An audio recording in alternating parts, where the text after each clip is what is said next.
Halo Pak Hari, salam jumpa di podcast TVRI Kalimantan Tengah, Bajen Talk. Seru banget teman-teman. Lama ya kita nggak ketemu. Sekali ketemu, saya tadi di depan ketemu sahabat saya, sahabat lama saya. Langsung saja saya mau coba kenalin, ini adalah Bang Erwindi. Bang Erwindi adalah salah satu birokrat ya, salah satu birokrat bisa kita katakan begitu di Kalimantan Tengah yang punya latar belakang komunikasi aktif dan sampai detik ini melalang melintang sebagai narasumber di beberapa segmentasi lembaga, institusi dan sebagainya. Nah tadi ngobrol-ngobrol nih sama Bang Erwin. Bang Erwin, kira-kira sudah sebagaimana perkembangan akunnya gitu kan. Ternyata akunnya Bang Erwin ini udah berkembang sangat pesat. Bahkan untuk rintisan profil akun biasa tiba-tiba menjadi akun publik sekarang. Kalau nggak salah namanya birokrat muda. Betul. Gitu ya. Ya. Dan saat ini segmentasi kontennya sudah meluas, cukup meluas, lebih ke keteraturan, kepegawaian, bahkan undang-undang dan segala macamnya. Nah, cukup menarik menghadirkan Bang Erwin di podcast TVRI Kalimantan Tengah. Karena saya rasa penonton kita, pahari-pahari semua di rumah, ini bukan hanya uh, sisi hiburan aja, tapi juga banyak juga yang berlatar belakang pekerja yang berada di pemerintahan dan berafiliasi juga, bersinergi dengan pemerintah. Nah, saya mau tanya-tanya dulu, kabarnya Bang Erwin gimana? Oke, terima kasih Bung Jatmiko ya. Jadi Bro Jatmiko ini teman lama ya, Mm-mm. yang berawal dari profesi kita sebagai narasumber gitu ya. Jadi saya memang awalnya juga konten itu banyak sekali, jadi beragam, jadi random lah katakan begitu ya, random. Nggak sengaja kita ketemunya ya? Nah akhirnya ketemu di momen kita ada di acara PBI ya bro ya, Mm. di Hotel Neo Palangkaraya. Saya lihat, wah ini bro ini bagus nih delivernya gitu ya, bisa interaksi dengan peserta. Jadi inspirasi juga gitu. Setelah ngobrol-ngobrol, saya lihat dia medsosnya lumayan terkenal, dapat award segala macem. Wah jadi inspirasi, hanya ngobrol-ngobrol gitu ya. Dan juga singkat cerita, saya tuh udah dapat insight dari Bro Jatmiko kan gitu. Mm-mm. Apa kira-kira di momen itu insight-nya? Insightnya tuh gini, kan lu kan ngomong, bang mending fokus di konten ASN aja, jangan yang lain-lain, Mm-mm. karena personanya udah cukup kuat gitu kan, karena betul-betul ASN. Dan ya pasti kita punya sisi-sisi yang tidak dilihat oleh publik gitu ya, karena kita kan memang di dalam pemerintah gitu ya. Tapi di sini ya kita bukan sebagai buzzer ya, tapi lebih pengen nampilin ini loh wajah pegawai, wajah ASN begitu. Jadi ini menampilkan aja apa sih kondisi realita begitu. Dan singkat cerita, akun birokrat muda dulu sih menggunakan nama saya Erwin di 15 waktu itu kan, karena itu adalah 15 itu adalah angkatan saya di IPDN.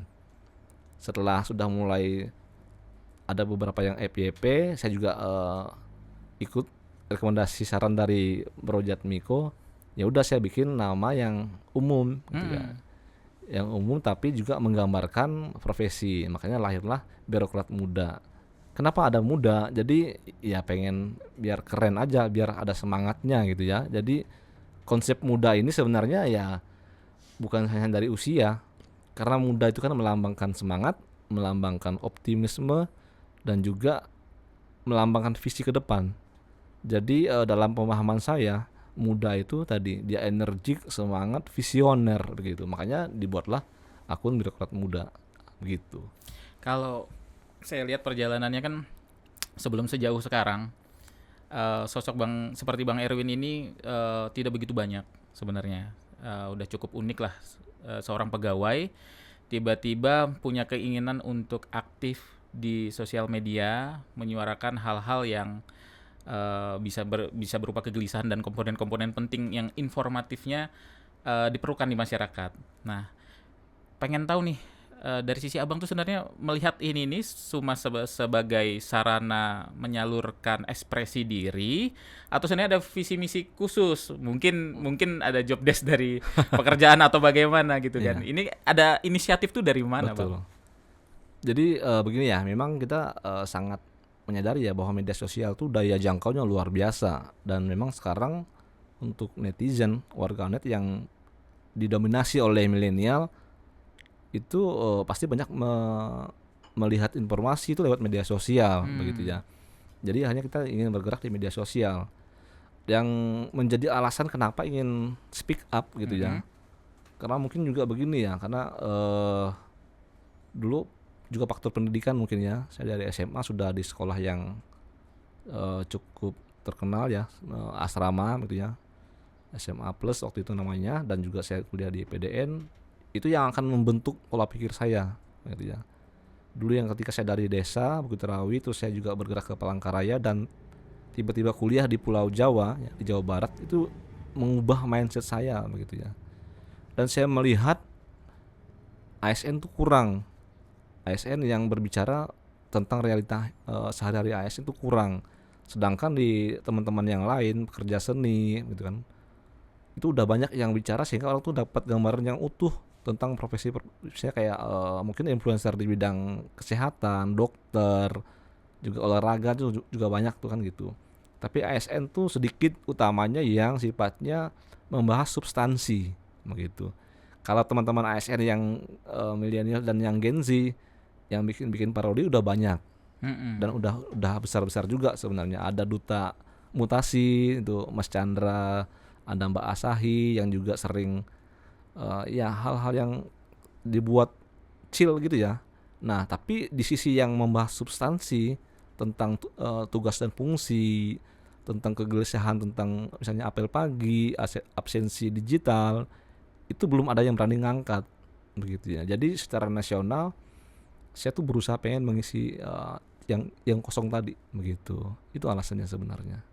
Kalau dipikir-pikir kan bang, porsi untuk menyampaikan, porsi untuk mensosialisasikan apa yang sebenarnya dari sisi kepegawaian itu kan udah ada posnya masing-masing, ada di lembaganya, ada instansinya. Nah abang kan hanya seorang sosok pegawai. Betul. Dengan peran yang tidak seluas itu, bagaimana caranya abang bisa mendeliver itu dengan tepat kepada orang yang tepat? Karena pasti saya meyakini kalau kita udah go public kan, tidak semua orang bisa melihat dimensinya sebagai sesuatu yang sama. Nah, dari sisi manfaat, dari sisi menyampaikan, Bang Ewin menempatkan diri itu bagaimana? Karena pasti ada sisi kontra dong. Betul. Karena yang kita sampaikan juga mungkin bisa diterima dari satu sisi, bisa juga tidak terima di satu sisi. Itu bagaimana menempatkan diri, Bang Erwin ya? Jadi ya untuk membangun sebuah akun medsos yang kecil itu sampai bisa lumayan besar sekarang ya. Dulu saya awal itu sampai di tahun 2025 itu masih 1.200-an. Terus saya push di mulai aktif tuh Februari Maret, saya 2 bulan saya jungkir balik betul. Itu bisa sampai 20-an ribu, 25.000, dan hari ini udah 35.000. Jadi memang betul ini butuh upaya keras memang. Jadi saya juga sama dengan teman-teman semua mungkin ya, dengan Bung Jatmiko, dengan teman-teman di luar sana. Ya kita tuh hanya tuh sering mengkonsumsi banyak motivator gitu ya, sering kita bagus scroll, kita save, kita simpan, kita repost. Tapi sering lewat itu.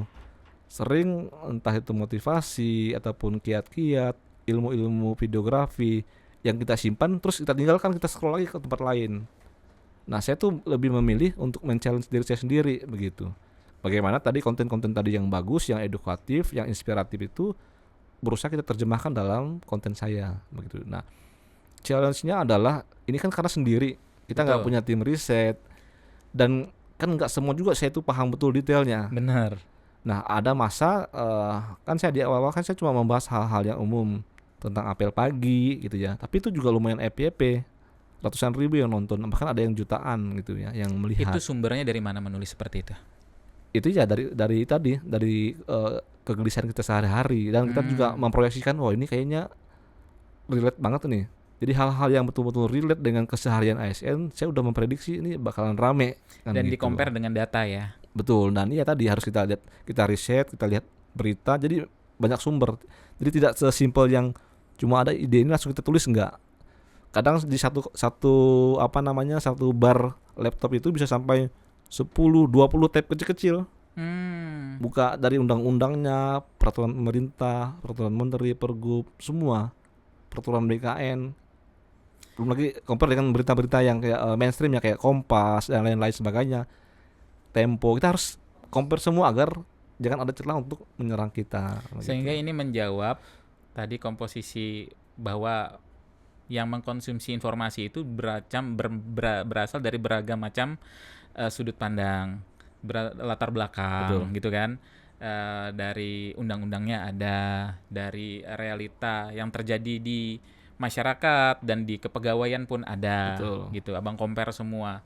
Sehingga sepertinya ini kalau saya mencoba ngebaca, abang mencoba membalikan lagi bagaimana masyarakat atau netizen ini menyimpulkan. Betul. Apa informasi yang abang sampaikan di sana, menemukan apa sih esensi daripada mungkin tadi upacara, Ya. dampak ketika nasionalisme itu berada di setiap pegawai di Republik ini untuk bisa berkarya, berasta cita dan segalanya. Oke. Oke Bang, sejenak kita lanjutkan obrolan kita setelah pariwara berikut ini. Oke. Dulu itu mulai aktifnya sih dari kalau SMP kan karena sambil sekolah, SMA karena udah bisa ngatur dan bisa kesini ke kantor sendiri, jadi udah mulai lumayan aktif frekuensinya. Lalu sampai dengan kelas 3 SMA itu udah mulai masuk live, tapi live-nya itu kalau dulu namanya continuity. Jadi continuity itu pembukaan dan penutup dari kalau kita udah mulai masuk ke TVRI Kalteng dari TVRI Nasional. Fokusnya yang lebih sering frekuensi siarannya di kuliah. Jadi sekitar di tahun 2008-2009, karena mungkin dari suara sudah berbeda, sudah bisa mengatur suara, jadi udah mulai bisa bergabung ke program dan berita. Tapi beritanya belum baca berita dulu sih. Saksikan terus podcast TVRI Kalteng Bajen Talk Show karena ini adalah edisi orang dalam.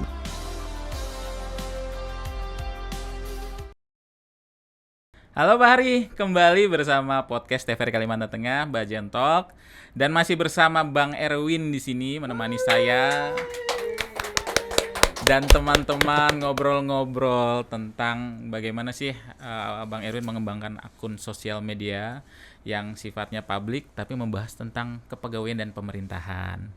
Dan di sini Bang Erwin pun banyak cerita ya tentang bagaimana perjalanan membangun akun tersebut dan membangun karakter dari seorang pegawai biasa hingga sekarang udah menjadi sosok publik yang udah mulai dicolek-colek kepala daerah, kan ada wali kota, ada organisasi-organisasi yang juga pengen mengikuti jejak langkah beliau agar bisa membranding pegawai lainnya gitu kan, secara fungsi dan manfaatnya di organisasi dan di masyarakat. Tentunya banyak tips and trick yang menarik yang bisa Bang Erwin sampaikan. Tapi saya kembalikan ke Bang Erwin, sebenarnya misi utama Bang Erwin ini pure murni kegelisahan hati untuk membenahi atau berbenah, atau sebenarnya dari diri sendiri sedang mengupayakan leverage pribadi yang lebih gimana atau bagaimana Bang?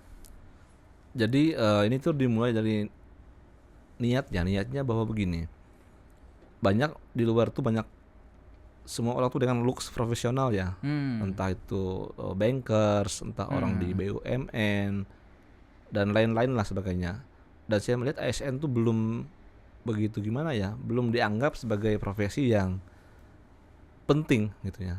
Cenderung ASN tuh ya pelengkap. Betul, kayak pelengkap gitu. Jadi saya berangkat dari dream itu ya. Saya juga pernah sering buat ada istilah ASN dream. Jadi dream kita tuh agar profesi ASN itu bisa setara dengan yang lain, bisa terlihat bagus, terlihat profesional, terlihat melayani dengan hati.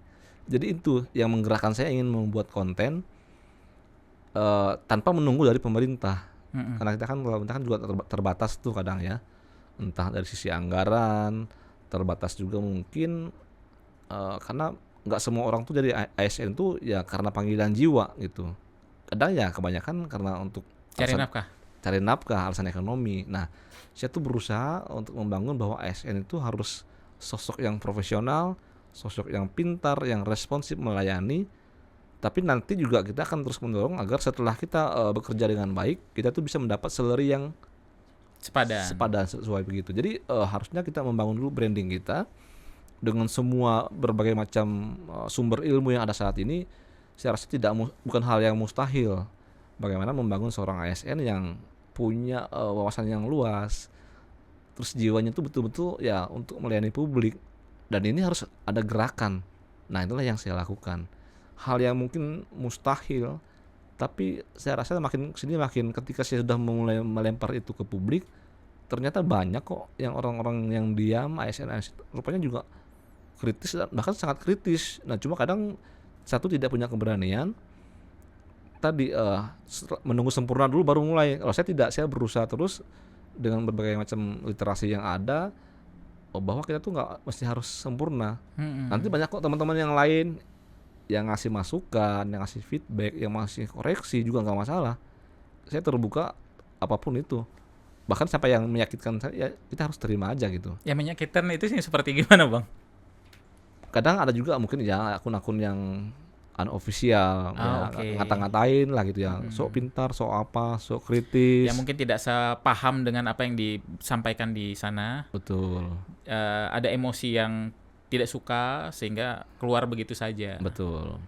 Dan itu ya memang harus kita latih juga mental kita ya. Tapi di awal-awal juga kita mungkin bisa terbawa emosi.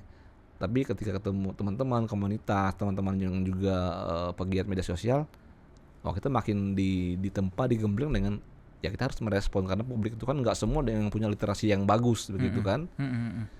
Ya kita adalah pegawai negeri, ya kita harus bisa bijak lah melihat itu begitu. Dan sekarang sudah sangat cinta ya sama dunia konten sosial media karena bisa membantu mengekspresikan kegelisahan Abang sebagai salah satu pegawai yang mengabdi di negeri ini, pengen berbenah tapi tidak semua hal bisa digapai sendiri. Betul. Jadi sosial media adalah salah satu jalan untuk solusi lah, cara ya. Itu adalah tools yang sangat efektif ya, karena kita bisa menjangkau semua daerah dimanapun yang terkoneksi di internet, dia akan bisa kita sampaikan gitu ya. Kalau kita tergantung dengan kelembagaan, ya kita cuma berdampak di sekitar kita.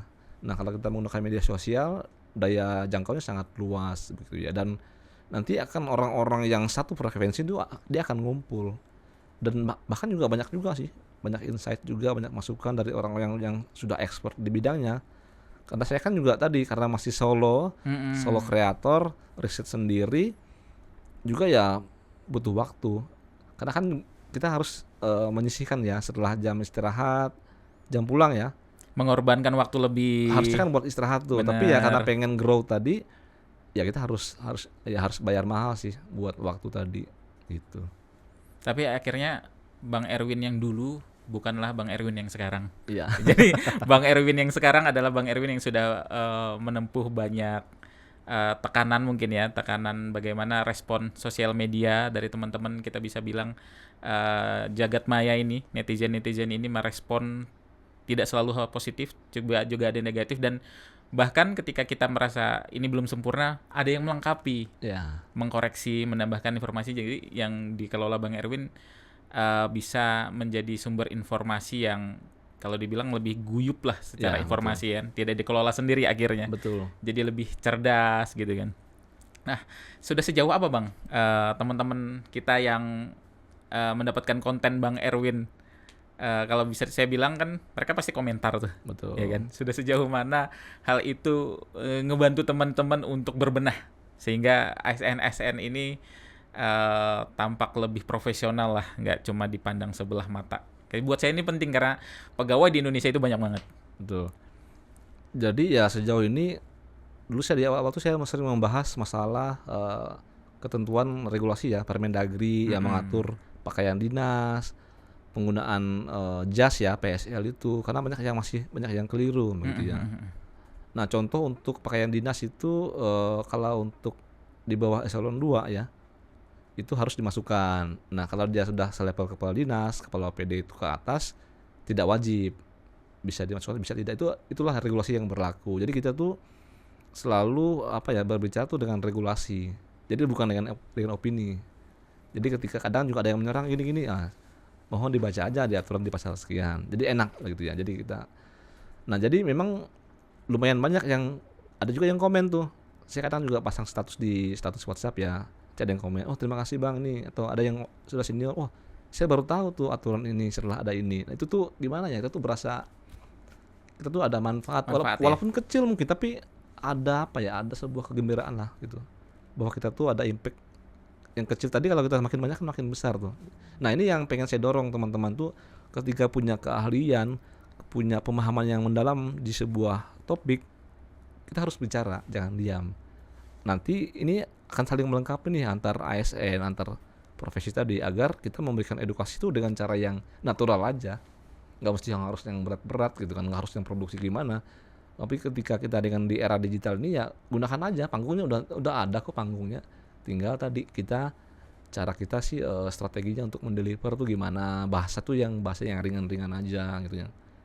Tapi sejauh ini sudah tanggapannya bagus. Saya kan bahas masalah presensi digital, bagaimana sih, kan sekarang harus pakai ada yang pakai fingerprint, ada yang pakai GPS kan. Jadi betul-betul udah mulai ada diskusi, karena kadang gini, realita itu bahwa banyak ASN itu yang takut bicara jujur ke institusinya, ke pimpinannya, sehingga kadang pimpinan tuh nggak tahu sih apa sih kondisi di bawah begitu. Nah dengan ada forum yang gini, bahkan kadang juga bisa orang diskusi dengan akun yang lain, orang tuh berani tuh menyampaikan keresahannya. Bahkan juga mungkin saya dapat banyak masukan nih, saran ini apa begitu. Itu juga modal dan bekal juga buat para pemimpin yang lainnya. Nah begitu. Jadi ketika dapat masukan dari bawah yang betul-betul real, itu juga akan berdampak nanti untuk membuat kebijakan berikutnya. Masalah disiplin, masalah kinerja, misalnya di SKP itu kinerja dari BKN. Intinya banyak hal-hal yang kayaknya sepele. Terakhir saya membahas masalah naskah dinas tuh, persuratan, para hierarki, para koordinasi, masalah tinta harus tinta warna biru. Itu mungkin banyak orang yang abai. Nah dengan ini ya hal yang gini orang tuh jadi baru tahu. Jadi kita tuh merasa ya adalah sedikit manfaat gitu bagi minimal teman-teman ASN gitu, yang melihat konten ini begitu. Kalau saya mengamati betapa beruntungnya Kalimantan Tengah saat ini ada Bang Erwin yang mencoba menyuarakan, karena buat saya perspektif masyarakat saat ini melihat pegawai itu adalah salah satu komponen pemerintah yang cukup kaku gitu kan. Apa-apa disampaikan secara struktural, betul. Bahkan tidak kepublikan tadi, tapi itu dipangkas sudah ketika ada sosial media dan internet. Dan dengan sosok yang mau gitu kan, atau pelaku-pelaku lah seperti Bang Erwin ini mau berkontribusi dengan bahasa yang ringan gitu kan, komunikasi yang mungkin menjembatani semua aspek dari sisi pemerintah, dari sisi masyarakat, dari sisi pegawai. Betul. Ini buat saya cukup menjadi ruang lah bagaimana keresahan-keresahan ini ditampung, tapi tidak berat sebelah. Di mana hak, di mana kewajiban. Betul. Gitu kan? Bagaimana Bang Erwin menempatkan supaya nggak tabrakan. Iya, nggak tabrakan. Ini luar biasa karena susah sebenarnya. Ini struggling banyak instansi dinas-dinas itu kayaknya masih bingung. Oh iya. Jadi kalau boleh Bang Erwin punya tips, apa sih yang harus dilakukan ketika ini teman-teman Pak Hari semua di rumah menyaksikan ini, ngeliat oh iya itu terjadi tuh di kantor aku tuh. Betul. Apa yang harus mereka lakukan kalau sarannya dari Bang Erwin? Apakah harus mengikuti langkah yang sama atau sebenarnya punya inovasi dan cara apa yang memungkinkan bisa diekspresikan kalau Bang Erwin punya saran?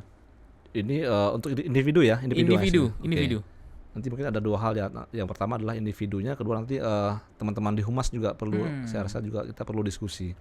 Kalau individu tadi sepanjang teman-teman ASN tuh merasa punya pengetahuan yang cukup mendalam di suatu bidang, topik lah katakanlah. Entah katakanlah kerja di Dinas Kominfo, paham tentang media sosial, paham masalah perpustakaan begitu ya, ataupun paham masalah budaya, tari-tarian. Itu juga akan lebih bagus bila kita menyampaikannya ke publik dengan bahasa yang mudah diterima begitu ya. Jadi kan sayang tuh, sudah Tuhan kasih kita talenta, kasih ilmu, kasih pengetahuan, tapi nggak dibagi. Ya, disimpan sendiri. Ya kan sayang. Harusnya juga dibagilah biar bermanfaat bagi banyak orang. Nah namun tadi ya kita juga harus paham etika dan saat ini juga sudah ada aturan-aturan ya bahwa ASN tidak boleh konten di jam kerja, itu juga sudah diatur. Jadi Itu valid ya, memang ada informasi tersebut. ada yang terbaru. Tapi bagaimana kalau kontennya itu kerja? Nah itu boleh. Boleh. Jadi dilarang konten pakai akun pribadi di luar tugas kedinasan. Oke. Ya, jadi itu ya. Jadi kalau sepanjang menggunakan akun resmi OPD dan itu adalah topiknya adalah pekerjaan, boleh. Ada pengecualian. Tapi kalau sifatnya individu di jam kerja nanti ada dilarang. Berarti ini konteksnya kita harus melihat sisi kebermanfaatnya, Betul. sisi fungsinya gitu kan. Selama masih bernilai positif, itu kan kita digaji juga kan. Betul. Berarti kita berkontribusi dengan tempat kita bekerja. Ya. Berarti ada waktu yang kita berikan untuk punya output di sana.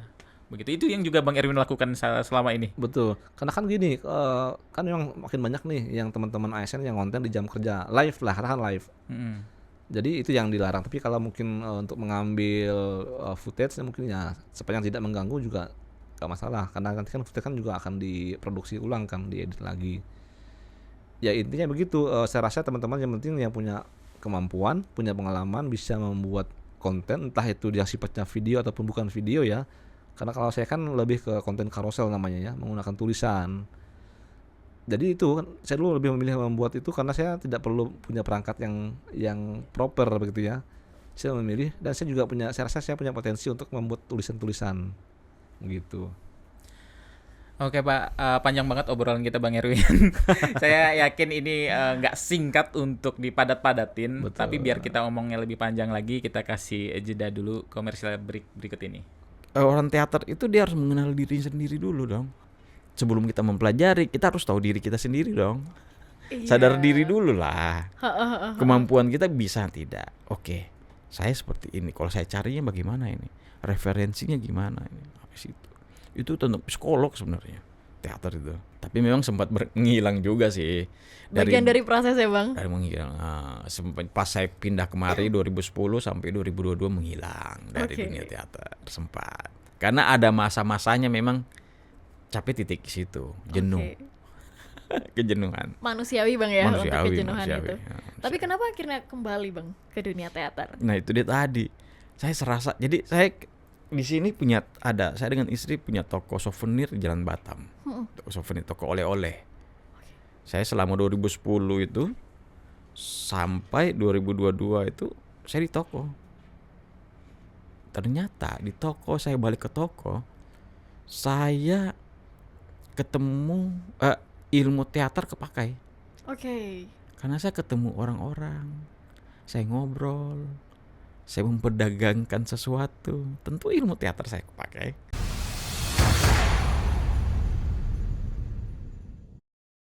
Halo Pak Hari, kembali bersama podcast TVRI Kalimantan Tengah, Bajen Talk. Dan masih bersama Bang Erwin yang menemani ngomongin konten-konten dan konten. Random ya hari ini. Random obrolan kita. Pokoknya semua kita gas, kita bahas semua. Kita bahas, yang penting asik dan yang penting ada bobotnya dan buat Pak Hari ini bermanfaat. Ada gitu ya. value yang kita share ya. Bener. Buat teman-teman di luar. Bang Erwin, kita lama nggak ketemu. Sebenarnya dari terakhir ketemu itu kita banyak sharing tentang fenomena sosial media ya. Betul. Kita masih bermain, kita masih ngerintis juga di sana. Tapi kalau kita tahu pasti kita punya visi misi. Ya. Nah, aku pengen tahu visi misi Bang Erwin ini ada project apa nih ke depan nih? Kira-kira Ke depan, ya. yang mau dibuat. Ya kita udah ngobrol tadi ya, kita udah ngobrol di luar tadi dengan Project Miko ya. Kita pengen scale up lagi nih. Karena kita yakin bahwa banyak teman-teman yang juga punya keresahan yang sama, punya mimpi yang sama gitu ya. Bagaimana kita tuh membuat ASN tuh makin profesional. Jadi kita tuh betul-betul layak lah dengan profesi ini gitu ya. Kita bisa ningkatin juga tuh pelayanan publik, lebih mudah, lebih humanis begitu ya. Ya nanti ya kita akan ngobrol lah. Iya. Kita akan ngobrol dengan teman-teman, nanti kita ajak teman-teman yang juga pegiat medsos yang ada di Kalimantan Tengah, utamanya yang ada di Palangkaraya. Kita ajak, nanti kita akan ngobrol lepas kira-kira apa nih yang mau kita buat ke depan gitu. Entah dia podcast, entah ya kita gantian lah. Karena saya yakin teman-teman, Bang Erwin juga salah satunya itu punya banyak sisi menarik yang bisa kita kulik-kulik. Betul. Dan banyak fenomena terjadi ini tidak didiskusikan secara asik kayaknya ya. yang ada kalau saya lihat di sosial media sekarang ketika naik itu jadi keresahan dan kegelisahan saja, tapi Betul. tidak diobrolin secara substansinya. Iya. Dan kenapa langkah-langkah ini diambil, manfaatnya apa, itu kurang begitu ya. Ya, kita kan ya kalau bisa ya jangan serius semua ya. Kan sudah ada media-media yang besar yang serius gitu ya. Termasuk TVRI juga mungkin. Nah, kita nih yang konten kreator, yang influencer ya dengan bahasa yang chill aja, yang santai gitu ya. Bahasa-bahasa umum lah biar lebih bisa terkoneksi dengan publik gitu. Bang, yang dikerjain selama ini kalau boleh jujur-jujuran nih ya. Sudah dapat benefit apa aja sih? Oke, kalau IG kan jelas ya kita nggak seperti YouTube ataupun Facebook ya dapat AdSense gitu ya. Kalau Instagram ya kita dapatnya sih punya branding aja. Branding. Intinya kita udah makin dikenal orang banyak dan tentunya banyak terbuka tuh pintu-pintu untuk kita kerjasama dengan pihak lain ya. Sebagai ASN ya kita jadi narasumber, kasih materi tentang media sosial ataupun juga tentang ASN lainnya begitu. Jadi makin banyak pintu terbuka sekarang. Jadi tinggal ya lumayan memang juga. Yang dulu mungkin secara birokrasi itu cukup rumit, tapi ketika Ya jarang sekali. sudah dikenal sekarang Udah makin banyak. makin banyak dan makin mudah kayaknya. Makin mudah, Bro. Mau urusan juga. Ini kan abang yang birokrat muda itu kan ya, gitu ya. Kadang tuh kaget ada yang kenal. Oh ya nih akun ini ya. Oh kok tahu ya gitu. Nah, jadi ya kadang juga. Tapi kita nggak star syndrome sih, Bro. Tapi intinya ya merasa tadi menjadi lebih mudah aja, lebih dikenal orang dan peluang-peluang untuk mendapatkan income lain tuh makin banyak, makin besar gitu. Lumayan lah buat ngopi lah dengan teman-teman gitu. Nggak banyak sih, Bro, tapi kita tuh merasa apa ya? Tadi kita udah makin punya tempat untuk berbagi keresahan, berbagi pengalaman gitulah. Dan ini ya esensinya tuh kita punya sisi bermanfaat yang bikin kita happy. Betul. Gitu kan. Bonus-bonusnya itu kayak selancar mempermudah ketika kita operasional butuh bensinnya ada gitu ya. Ada lah ya gitu. Butuh konten internetnya ada gitu ya. Kita bisa kadang bikin konten di kafe, adalah anggarannya buat bawa teman-teman gitu kan, ngopi, sekedar beli pisang goreng gitu kan, kentang goreng aman gitu kan. Jadi nggak sampai merogoh kocek pribadi lah begitu. Ada nggak momen ketika ini mentok tuh dalam arti ada beberapa hal yang pengen dikembangin, nge-grow akunnya gitu kan supaya punya manfaat dan impact lebih banyak lagi, tapi secara kondisional ini nggak bisa dikerjain nih. Oh ya. Itu kenapa tuh biasanya? Jadi kan ya pasti semua teman-teman yang udah pernah ngebangun medsos dari awal sendiri, solo creator tuh udah kadang ada masa kita tuh kan juga udah full ya di kantor. Jadi kadang ketika udah yang materi-materi yang receh udah habis stok kita, wah kadang stuck tuh, kadang bisa sampai semingguan gitu ya. Kadang tadi kan karena untuk cari ide itu juga nggak mudah gitu ya, cari ide yang bermanfaat. Jadi ya kalau ingin lebih besar lagi ya harus scale up, mau nggak mau. Kalau memang ada anggarannya ya harus nambah tim sih gitu. Larinya ke ini ya, bikin konten-konten yang lebih animatif dan nambah peralatan-peralatan popper dan dukungan-dukungan tim ya. Betul, karena kan susah kan, kita kan juga sebagai pegawai kan, Bro ya. Kita ada waktu ya harus kerja dulu gitu. Nanti setelah itu baru kita mulai untuk produksi. Tapi ya sejauh ini sih ya masih nyaman aja sih, karena kita kan juga goalsnya sih bukan menjadi terkenal karena konten kreator, enggak. Kita sih pengennya yang penting bermanfaat gitu ya. Syukur-syukur kalau dapat banyak spotlight ya itu bonus. Dikenal oleh orang banyak, followernya bisa meledak itu ya itu bonus. Tapi kita kembali ke niat awal aja sih, Bro. Jadi selama ini yang abang kerjakan, konten-konten karya-karya abang ini sebenarnya masih berjalan linear nggak dengan rutinitas dan pekerjaan sehari-hari?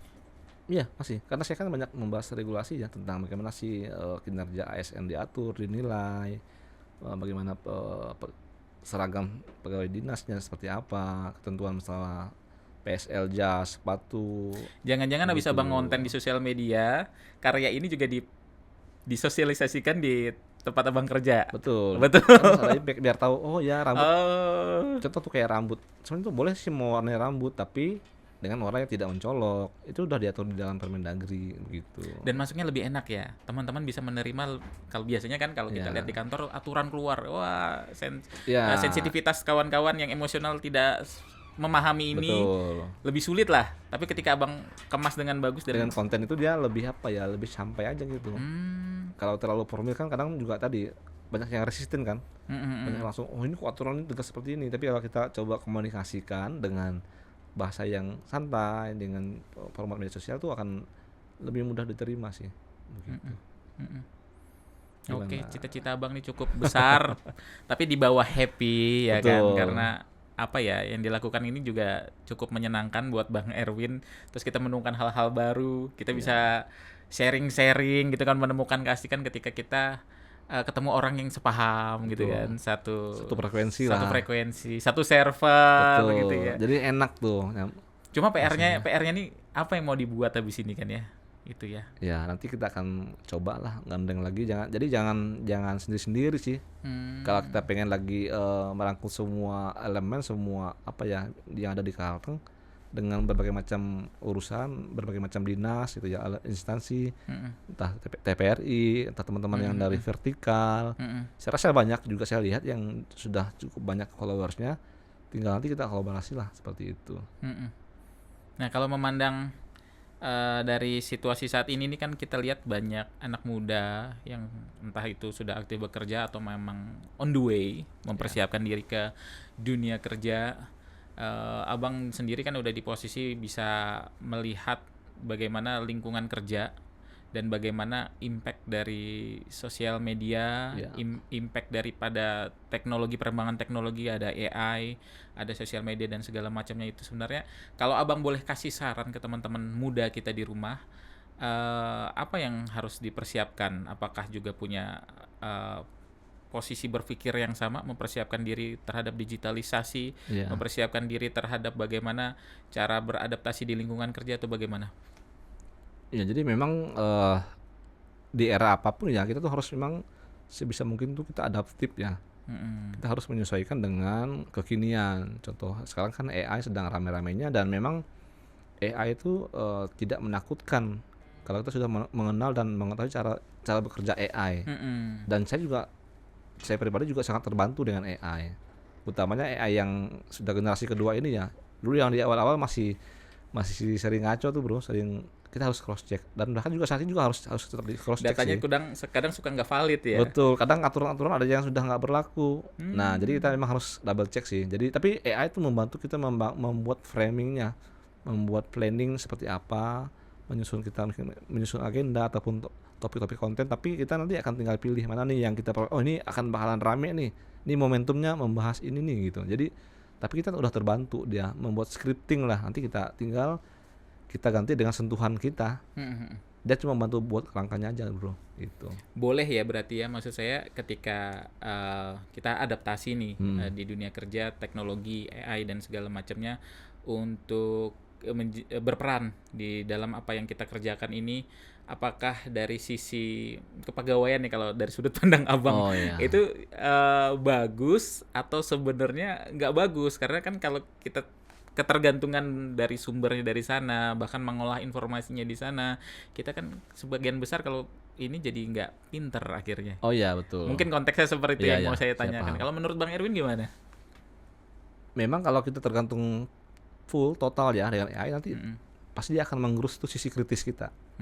Tapi kalau kita cuma cari ide, cari inspirasi dan juga untuk membangun kerangkanya saja itu nggak masalah.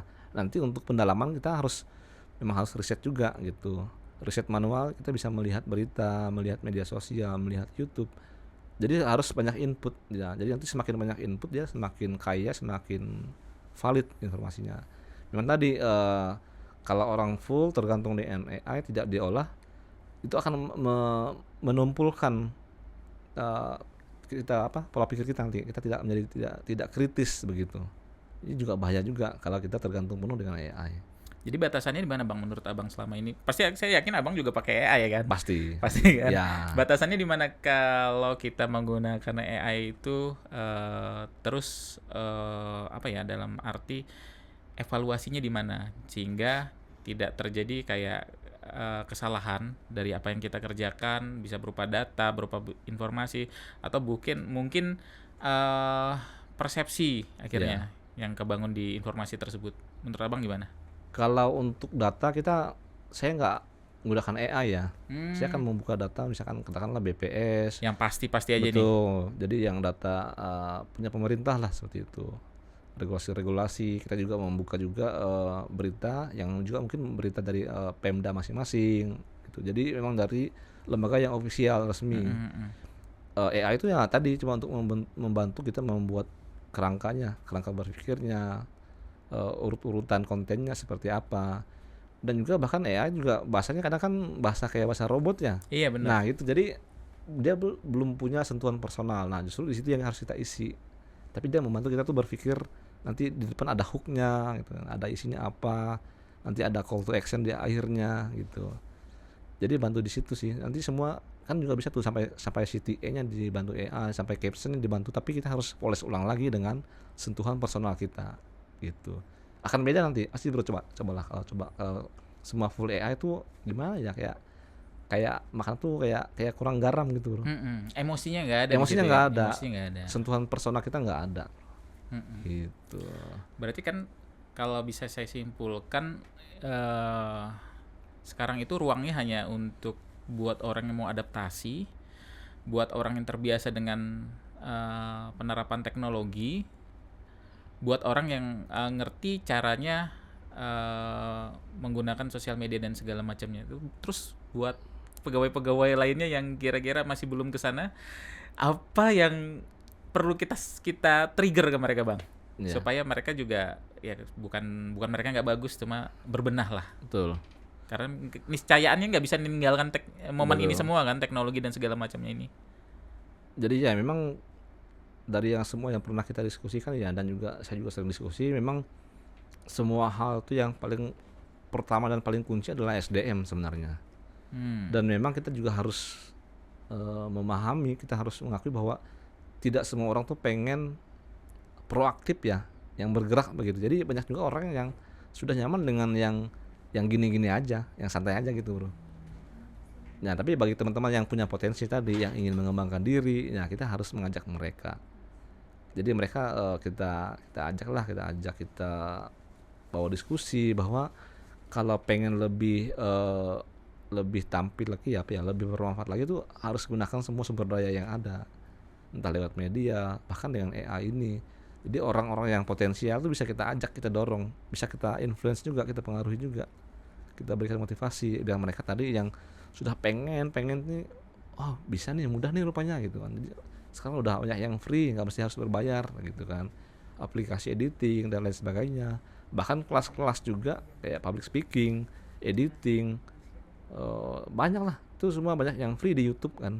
Kecuali yang kelas-kelas yang premium ya harus berbayar, tergantung. Tapi saya rasa juga yang kelas-kelas umum yang free itu sudah banyak yang bagus untuk ya bagi pemula ya. Beda kalau kita mau naik kelas lagi, mau jadi expert ya harus cari yang lebih expert lagi. Tapi kalau untuk yang konten pemula ya cukup, sudah lebih dari cukup kok. Berarti kita meyakini ya sebenarnya semua orang, pegawai-pegawai kita ini di seluruh Indonesia, tidak mungkin ada manusia tanpa punya kelebihan. Pasti ada maksud dan tujuan. Pasti. Hanya saja adaptasi ini penting, yang membuat semua bisa terintegrasi dari sisi komunikasi, dari sisi bagaimana kita menyelesaikan pekerjaan, memanfaatkan teknologi AI dan segala macamnya. Ini obrolan kita makin seru dan makin menarik nih, tapi kita lanjutin setelah pariwara berikut ini. Honda kemana ikan bakalana. Halo Sidap Bajen Talks. Nah di edisi Bajen Talks kali ini adalah edisi orang seni. Kita ini pesan untuk teman-teman seniman dan penggiat industri kreatif. Apa aja yang bisa kita lakukan walaupun tidak ada yang support, ya udah kita lakuin aja dah dulu. Walaupun misalnya nggak bisa jadi apa-apa, setidaknya kita jadi apa-apa untuk diri kita sendiri. Nah. Sidakam yang suka bola, sidakam yang suka dengan bola. Tapi harus nonton juga biar kita suba berkeriak, berciak segala macam. Kita hidupkan kembali apa namanya? Euforianya Bang Euforianya ya. nonton bola hanya di TVRI. TVRI. Honda kemana ikan bekalana, pasti tagonang dengan kampung seko. Kampung Mandawai, kampung raja, kampung baru. Pasir panjang, kumai dan sidak taringin. Tak hengat, coto mangkala. Tak hengat, wadai ilat sapi. Tak hengat, sungai arutnya. Tak hengat, Tanjung Putih.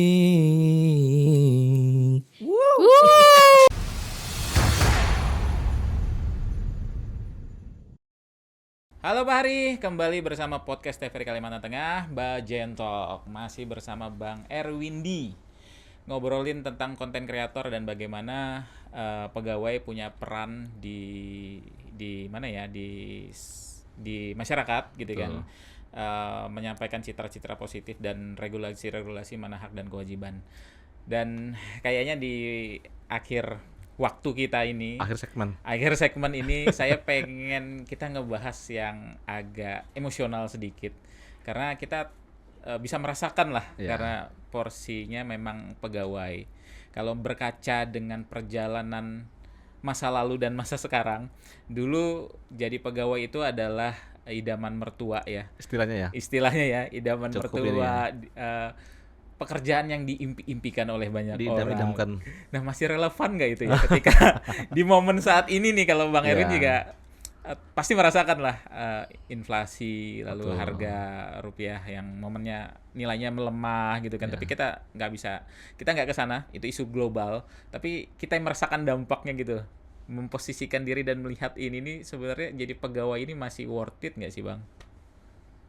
Ini pertanyaan yang tricky ya, gimana ya? Sebenarnya ya saya juga pernah membahas ini nih di konten, dan juga banyak juga di repost oleh teman-teman yang lain, bahkan ada juga yang membuat konten yang lain. Ada seorang guru sosiologi di Manado kalau tidak salah, dia juga bikin konten dari konten saya begitu ya. Memang kita berbicara tentang kinerja itu tidak lepas dari kesejahteraan sih sebenarnya. Kita sering mendengar istilah ASN adalah ujung tombak tuh, visi misi presiden, menteri, kepala daerah, dan bahkan sampai ke pegawai yang di level yang dekat dengan publik adalah sampai ke desa dan kelurahan. Semua program itu dieksekusi oleh ASN atau oleh pegawai atau oleh perangkat desa. Ya. Betul. Jadi kesejahteraan tuh ngaruh sebenarnya ya. Mungkin dulu ASN pernah berjaya ya ketika kondisi rupiah cukup kuat begitu ya dengan dolar. Kalau kita lihat dari sisi ya, walaupun sih emas sih bukan indikator tunggal, tapi sedikit yang kita bisa menghitung cepat tuh dari emas begitu ya. Saat ini gaji pokok kita ASN itu ya paling dapatnya 1 gram lebih ya, 1 gram koma sekian penghasilan dari jadi pegawai dari gaji pokoknya begitu ya. Kalau dulu kan besar, bisa 8 gram, 8-9 gram gitu ya. Makanya dulu ada istilah, dulu zaman bapak saya tuh pegawai biasa kok bisa beli rumah tuh, bisa beli tanah gitu. Kok sekarang nggak bisa? Ya emang nggak bisa, karena nilai rupiah tuh udah seturun itu gitu. Sudah jauh nilainya dibandingkan dengan dolar. Dan ini ya juga faktor kondisi global kan. Kondisi Selat Hormuz, masalah BBM yang naik. Nanti BBM kan ngaruh ke distribusi sembako gitu ya, sehingga harga-harga naik. Nah, kembali ke tadi, apakah ASN masih jadi idaman ya? Kalau idaman mungkin sudah agak bergeser ya. Orang sudah banyak mengincar tuh punya menantu yang mungkin kerja ya minimal di BUMN lah gitu ya, entah di perusahaan-perusahaan yang udah bonafit ya.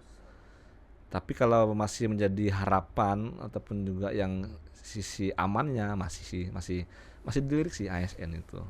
Karena nanti ASN kan juga punya peluang, mungkin dia kalau dia karirnya sukses, dia juga bisa dapat income yang tinggi begitu. Jadi tergantung dari mindset calon mertuanya gitu bro. Calon mertua ya, tergantung mertuanya nih mau cari mantu gimana nih. Betul-betul pengen yang cuan banget atau yang udahlah hidup sederhana gitu, slow living. Kan rame nih slow living juga. Tapi ke depan harusnya kalau dengan kondisi keuangan kita, kalau betul-betul efisiensi itu betul-betul dijalankan, dalam artian jangan nanti ada lembaga lain yang diminta efisiensi tapi yang lain belanjanya cukup besar gitu ya. Jadi harusnya dengan APBN kita yang juga tidak terlalu besar, bila betul-betul fokus ke hal-hal yang paling urgent ya, paling penting, saya rasa juga bisa dibagi ya, jangan cuma di kementerian tertentu, lembaga tertentu besar sekali, yang lain gigit jari gitu. Karena itu nanti akan ngaruh ketika ASN tadi yang katanya ujung tombak malah ujungnya malah tumpul dan malah struggle kan bro. Iya benar, mau melaksanakan pekerjaan iya, tapi susah gitu kan, belum masalah cicilan dan segala macam. Jadi kalau ketika dia gajinya pas-pasan, bahkan mungkin ada yang minus mungkin ya, jadi nggak akan bisa concern tuh memberikan layanan ke publik gitu. Jadi ya jangan, mungkin ya kita sih tidak menormalisasi, tapi ya mungkin ada yang belum maksimal tuh tadi karena dia di rumah juga mungkin berasnya udah mau habis, anaknya mau bayar uang sekolah, ada yang bayar UKT kuliah begitu, itu juga ngaruh. Nah harusnya juga ASN tuh dipandang tuh bukan sekedar karyawan, bukan pegawai, tapi ASN itu adalah aset sebenarnya. Karena sebaik apapun program ataupun visi dan misi presiden, visi dan misi menteri, ataupun program kegiatan dari kementerian ataupun juga visi misi kepala daerah, kalau ujung tombaknya ini tidak bisa mendeliver, menyampaikan dengan baik, juga tidak akan maksimal hasilnya. Jadi saya rasa ASN itu harus dipandang sebagai aset agar nanti apa yang menjadi mimpi pemimpin negara ini, mimpi kita semua tuh bisa dijalankan dengan baik begitu. Jadi isu masalah gaji sangat penting sebenarnya untuk dipertimbangkan, walaupun ya tidak terlalu besar-besar amat juga karena kita kan juga punya ruang fiskal yang sempit begitu. Jadi tapi perlu dipertimbangkan untuk ditingkatkan gitu. Agar pegawai-pegawai terlebih ASN ini bisa punya ruang yang lebih leluasa gitu ya. Dia bisa bekerja dengan nyaman, dengan perasaan tenang. Betul. Bisa berekspresi, bisa ikut kuliah-kuliah, pelatihan-pelatihan, kelas-kelas yang berbayar. Jadi dia punya ruang finansial yang bisa untuk itu gitu. Oke, saya memahami satu hal dari awal sampai sekarang obrolan kita saat ini, bahwa apapun yang kita kerjakan saat ini ketika itu diukur hanya sebatas materi saja itu sangat sempit. Tapi ketika kita melihat ini adalah sebuah nilai potensi diri, bukan cuma sebagai mitra tapi adalah aset, entah itu aset di lingkungan tempat kita kerja, tapi juga bisa aset pada diri sendiri, bagaimana kita meningkatkan kompetisi diri dan segala macamnya, sehingga pada waktunya nanti jika momen-momen itu sudah tiba, mungkin ya ekonomi sudah lebih membaik gitu ya, kesejahteraan kita juga bisa meningkat. Jadi tetap semangat teman-teman ASN semua di rumah, Pak Hari semua, semoga jadi pegawai tetap menjadi idaman para mertua gitu ya. Tidak, sekarang lagi ramai CEO soalnya. Oh iya, gitu betul. Tapi jadi CEO tuh kayaknya agak lumayan struggling gitu ya. Jangan-jangan ASN itu ada yang CEO yang menyamar katanya. Bener, bisa jadi. Jangan dia punya usaha banyak tuh. Dia punya kafe, dia punya usaha yang lain-lain. Jangan-jangan Bang Erwin juga punya usaha nih, bisa kita bilang CEO nih. Jadi ya itu ya. Tapi tadi sebelum tadi segmen akhir ya mungkin ya bro ya, mungkin ya tadi di samping kita menunggu ada peningkatan ataupun kenaikan gaji, kita juga harus tetap ASN itu kalau ingin menjadi menantu idaman tuh dia harus melatih skill-skillnya. Dia harus unlock skill baru begitu ya. Jadi ketika teman-teman punya skill yang baru, katakanlah misalkan tadi ada yang ahli di pertanian, mungkin yang di dinas ini ya, atau yang jago public speaking di humas, atau yang jago medsos, nanti itu akan terbuka tuh pintu-pintu yang lain begitu ya. Jadi bisa dapat income dari skill yang kita punya. Jadi kita jangan cuma terpaku dari gaji begitu ya. Itu sih. Oke, keren Bang Erwin. Kita sudah di ujung perjalanan obrolan kita, tapi kita masih punya seru ya momen-momen lain yang bisa kita bahas lainnya. Topik yang lain. Dan semoga obrolan kita kali ini punya manfaat buat pahari-pahari semua di rumah yang menyaksikan, punya sisi semangat ya, sehingga yang kita obrolin ini bisa berdampak lah di hidup teman-teman semua, bukan cuma sekedar informasi bahwa jadi pegawai itu demikian, bahwa bersosial media itu demikian, tapi kita semua punya peran dan kita semua berharga untuk bisa berbuat dan memberi hal-hal baik lah ke depan. Oke, demikian episode kita kali ini. Kembali di momen-momen berikutnya di tema-tema yang lain. Bajentok TVRI Kalimantan Tengah. Sampai jumpa. Bye.